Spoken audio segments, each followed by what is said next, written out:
Hello and welcome to Monday. The reason I thought, let's do a vlog is actually I have a jam-packed week.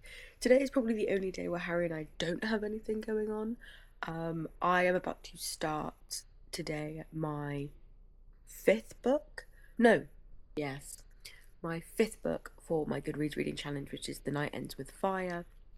Hopefully I really like it. Fingers crossed.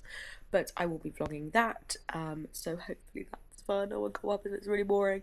But anyway, that's what I've got planned next. Honestly, nothing else. Harry and I started Squid Game yesterday. I'm not emotionally okay because some of my faves did not get that far. I won't tell you who they are, but they didn't make it that far. So now Harry and I, at first, were feeling quite optimistic. We were like, I actually think a lot of these people are going to make it. They're going to bring them down. I'm not feeling that way. Not feeling that way anymore. But yes, tomorrow I'm going to Bristol to see my mum and my sister to celebrate my mum's birthday. Harry and I are about to lock in on the rest of our Squid Game 3 marathon because my boss spoiled a character death for me, and Twitter, despite me muting everything on Twitter, it's found its way to sneak in. So to avoid spoilers, we're not going to pull an all-nighter because we don't have like the whole series left. But we are going to lock in now and watch season 3. We've got our pizzas in the oven. We pulled some amazing Pokemon cards. It's going to be a good day. Just finished Squid Game season 3 and loved season 2. I thought season 2 was incredible. So I was really excited for season 3. I think I want to keep it spoiler free because by the time this comes out, it's only been out for like a week. I just think some of the character choices and the choices of which characters made it to the end, the final lineup for the final game, bitterly disappointing. There's one character in particular who has a death that I find incredibly unsatisfying from a narrative standpoint, and while there are definitely some elements that I liked about it, I think overall I just found it very underwhelming. I kind of tapped out after like episode 3 because at that point like all the characters that I loved were gone. And I was like, there's not many people I care about, so why should I root for the rest of the show? I kind of don't care. I don't care about any of the other storylines. So I think they killed off a couple of fan favourites too early. Probably would have killed them a little bit later in the game. My boyfriend really loved it, but I was like, underwhelming. So yeah, kind of disappointed. We are about to head off. I say we, me. I'm about to head off to go meet my sister because we're going to Bristol, partly to celebrate my mum's birthday, partly to move her out of her uni accommodation. I woke up super early so I could get my wrap up recorded, get that done and dusted out of the way, and I'm still reeling at the end of Squid Game season 3. Oh my god, there's a window wide open. Hold on. I'm not gonna fucking have that. Imagine like I left the house. Wouldn't be even in the city. But anyway, yeah, that's what we're gonna do. My sister was just like, see you at 11. And I was like, hey babe, where? So yeah, gonna just get ready, sort all of that. I mean, I got my outfit on, I just gotta pack my bag. We are waiting for Mum and Nick to turn up. They're taking a long time. They are. We're just waiting. I'm bored. We're a little bit bored. There's ramen at the end of this, so we need them to get their booty cheeks moving. There's ramen on the line. Also, I think I overdressed today, and we're going to move stuff out of Darcie's accommodation. I'll show you the outfit later, but I'm definitely wearing inappropriate shoes. So my hands in the way. Candy! This is my outfit. Yeah, I'm so natural. Even I get all the hands in the way. Right, is that them? No. Where the fuck are they? That menu. Yeah. Change the chefs over. You're having a good time? I'm having a great time. I'm having a great time, sugar tits. Sugar tits. Wait, let me see if it... I'm gonna clean it all. Because we're supposed to fucking do, I tell you. Mum, say hi to the camera. Hey! We have successfully moved... Sorry, Darce, wave. Thank you. You're welcome. We have successfully moved Darcie out of uni. And I bought my bridesmaids, that's not bridesmaids, my wedding guest dress. This is not white, it's grey. It just looks slightly white. You're something blue because you are her something blue. I am my best friend something blue at her wedding. It looks like it's white, but it's a grey. I'm going to send her a photo of it anyway, just to clarify she's okay with it, because nothing worse than buying a dress. She's like, what the fuck is that when you turn up? So we're going to do that just in case. But we are on our way to Mother's to drop some things off and all that fun stuff.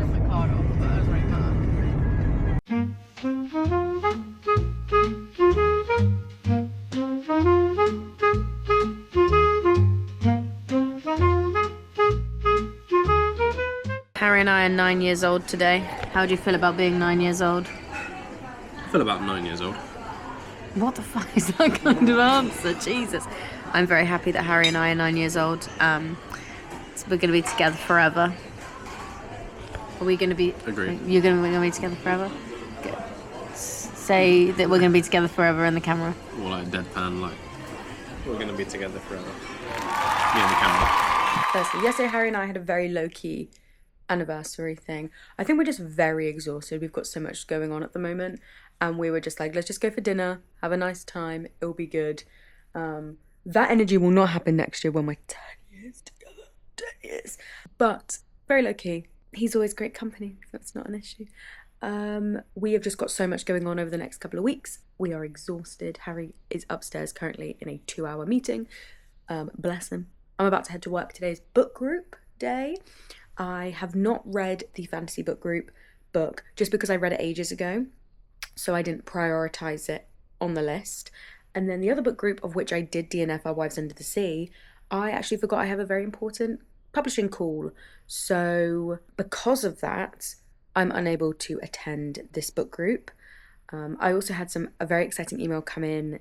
Well, it came in on the 1st. I only saw it yesterday because I used my kind of book-themed email, and I've yet to get post notifications for that. So I need to sort that out, but I had a very exciting email, which I actually can't talk about. Who am I to suddenly have things where I have to wait for things to be announced? That's fucking exciting. I got some books today.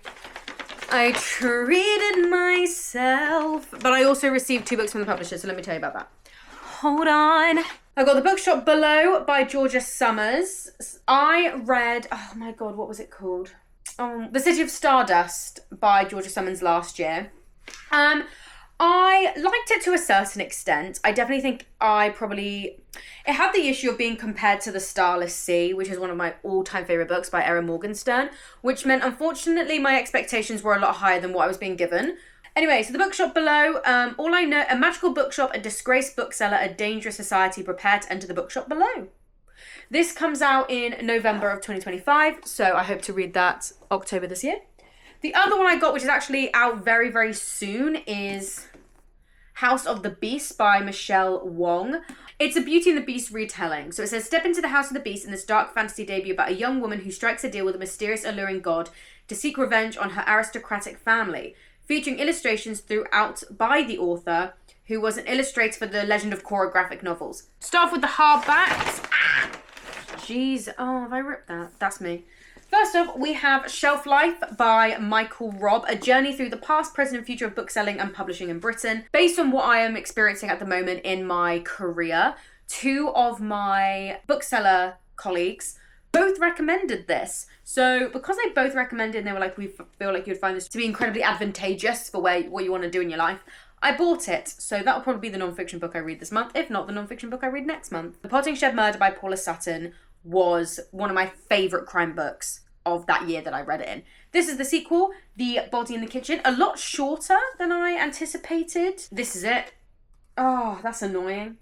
Anyway, I read this last year. It was fucking incredible.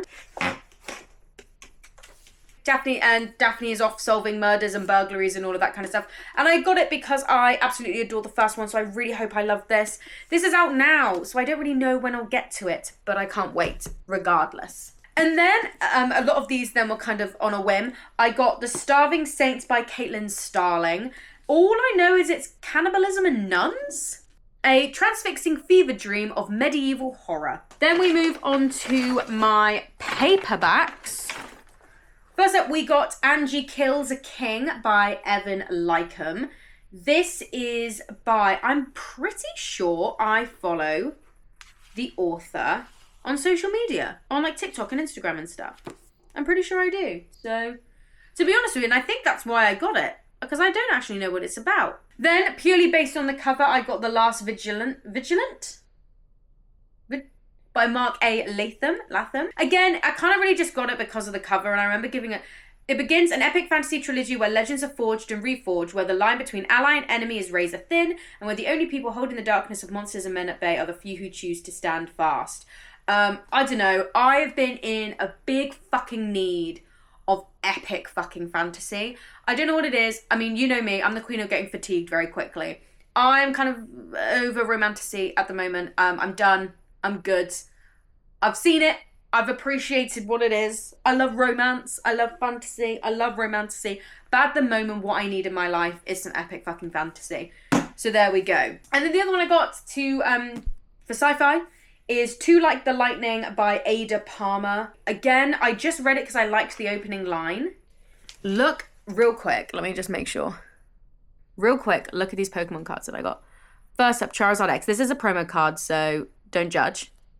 Gyarados X card. Spidops X card.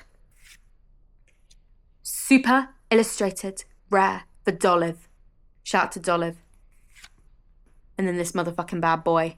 That's why I need you to know I'm about to enter my WAG era. Harry has decided to go back to football.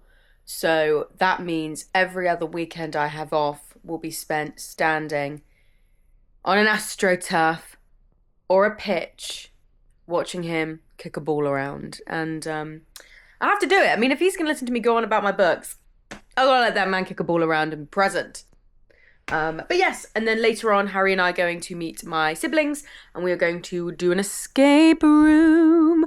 And I'm not allowed to take my camera in for obvious reasons, but I'm hoping that once one of us has our mental breakdown, the workers will allow me to access that CCTV footage and then edit it here. That would be hilarious. They won't, but that's my goal. It's my goal. I just have to realise that I am inherently a bossy bitch, and not to take that out on my siblings when we start getting confused in this escape room. Are you excited, Harry? There's more cameras. Yes. Yes, I'm a multimedia production. If there's not aircon in there. I'm excited. Very excited. What did you say? There's no bad ideas? There's no bad ideas. Good. Unless Fraser says them, no. We survived. 60% fail rate. Is it 60 fail or 60 fail? 60% fail rate, and we smashed it. And now we're out for dinner. I made dinner.